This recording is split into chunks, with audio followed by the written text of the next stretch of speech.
Hello, hello, and welcome to Tea Time with Tayvin Bayless.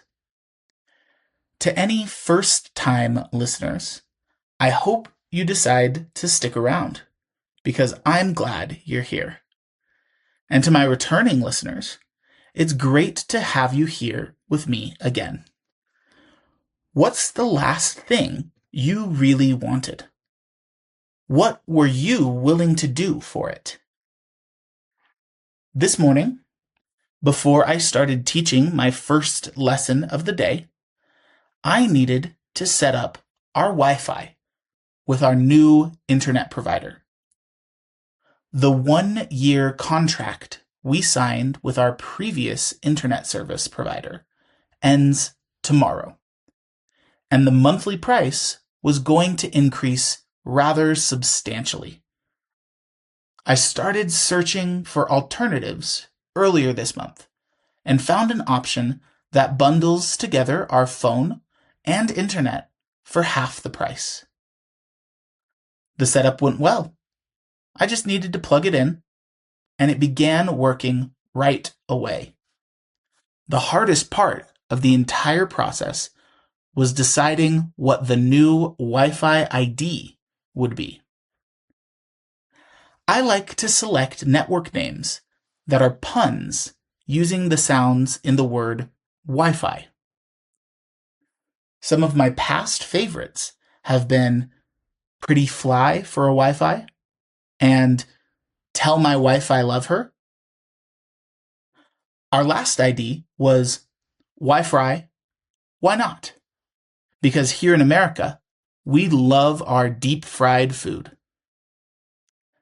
After much deliberation, I decided to go with Find Your Why. This one is a bit of a twist on the convention, since it reverses the sounds from Wi-Fi to Fi-Wi. But I like it, because it's a real sentence, one you often hear in the world of self-help and motivational speaking. We'll dive into that a little more in a moment, but first, I'd like to look at the phrase for today's episode. Today's phrase is all in. All in. If you've ever watched people play poker, you've probably seen this one in action. In poker, going all in means pushing every single chip you have into the middle of the table, betting absolutely everything on one hand. There's no holding back, and there's no going halfway. You're fully committed, win or lose. I'll be honest with you. Language detectives still argue about exactly where this phrase first came from, and some trace it to older gambling slang, but the poker image is the one almost everyone pictures, and it's the perfect one for our purposes today. Outside of poker, to be all in means to be completely committed to something, a goal, a plan, a cause, a person. No half effort. Not 1 foot out the door. You're giving it everything you've got. Lately, I've been thinking about what it means to be all in, because my own life is asking a lot from me right now. Keep that phrase in mind. You'll see exactly what I mean before we're done. I love Saturdays. On Saturdays, I typically only work from 5 a.m. to 9 a.m. After that, I usually have a lot of time to spend with my wife. A few months ago, I was asked by some of the leadership at my church if I would be willing to organize the church cleaning, and now, every Saturday morning, I go and help clean the church building. There are 3 of us who show up and pull our weight week after week. The main job I've taken on is washing the windows. I'm able to finish in about an hour and a half, so on Saturdays, from 9 a.m. to about 10:30 a.m., I go to the church to wash windows. On top of that, I've been trying to streamline how I record the scripts I write. Instead of recording audio on the same day I write each script, I've started recording in batches. The day I decided would be easiest to set aside for recording the 5 episodes I'd written throughout the week was, you guessed it, Saturday. The recording process gets faster the more I do it, but right now there are still plenty of inefficiencies.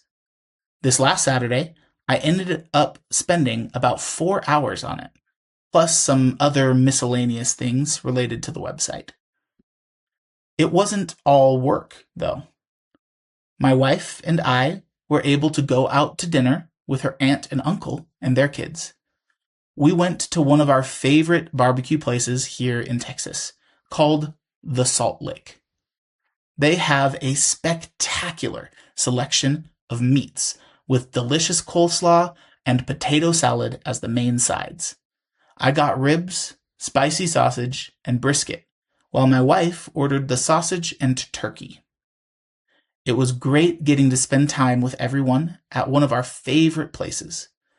I left having eaten so much that I nearly went into a food coma. A food coma, by the way, is a humorous way to describe eating so much that all you want to do is take a nap. All of this is to say that my Saturday was busy, and probably will be for the foreseeable future. Sacrificing my weekends for volunteer work at the church and getting my podcast up and running could be a frustrating experience. But here's the thing I keep coming back to. It is far less upsetting to sacrifice something good or something fun when you're all in on something you believe is great. So, how can you go all in on something? Where does that commitment actually come from? This brings me back to my Wi-Fi ID. Find your why means discovering your core reason, your deepest motivation for moving forward. It could be something like losing 10 pounds because you want to look your very best in your wedding photos. The time scale might be short. Maybe you want it done in 3 months, but it's still a powerful why. That motivation will push you to succeed where you may have failed before. It can also be something on a much longer time scale. Studying English for years so you can communicate better with your spouse and their family. Selling your car and taking the bus to work for 2 years so you can get out of debt and gain financial independence. Going back to university for 4 years because you want to start a new career and provide for your growing family. Find your why. When you have that, the sacrifices stop feeling like a burden and start feeling like the price of something worth having. Once you've found your why and you're all in, 2 more phrases tend to describe what comes next.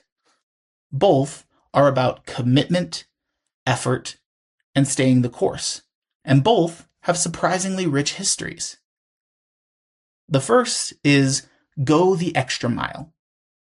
Today, it simply means to do more than is required, to put in effort beyond what's expected. But the phrase comes straight out of the Bible, from the Sermon on the Mount in the Gospel of Matthew. Here's the context that makes it click. In that era, under Roman law, a soldier could force an ordinary person to carry his heavy pack for 1 mile. Just one. It was the law, and people resented it. Jesus told his followers that when they were forced to go 1 mile, they should offer to go 2. The extra mile was the one nobody could make you walk. You chose it freely. The modern phrase, in the form we use today, didn't become common until about the 1930s, but that original image is still perfect. The extra mile is the part nobody is forcing you to do. It's the effort you give because you're all in. The second phrase is keep your eye on the prize. This one means to stay focused on your goal, especially when things get hard and distractions pile up.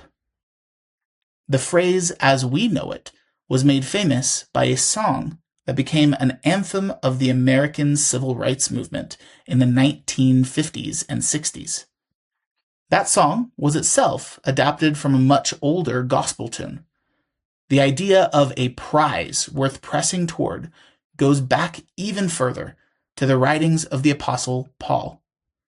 So this is one of those phrases that has been passed across generations, each one keeping the same core meaning.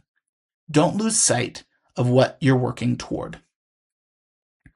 Put them side by side, and you can see how they fit today's theme. Find your why gives you the destination. Keeping your eye on the prize keeps that destination in view when the road gets long. And going the extra mile is what you're suddenly willing to do once the prize means enough to you. For me right now, the prize is a podcast that genuinely helps people and a family I get to support and be present for. That's what makes the late nights burning the midnight oil to write a script, early Saturday mornings teaching students, and the 4-hour recording sessions feel less like a sacrifice and more like a choice. The next time you hear someone say they went the extra mile or that they're keeping their eye on the prize, notice what their prize actually is. There's almost always a why hiding right underneath it. I used to do a lot of meditation, and one thing I included alongside my meditation sessions was visualization. I think it's a wonderful tool for maintaining motivation and staying focused on your why. So here's the challenge. Write down your why for learning English. Maybe it's a better job. Maybe it's traveling to a foreign country, or understanding a new culture, or an upcoming move. Once you've written it down, take a few moments to picture who you'll become and the life you'll be able to live when you've put in the time to learn English successfully. Hold on to that vision. That's your prize. Keep your eye on it. And with that, my cup is empty. Thanks for joining me for tea time. Until the next pot.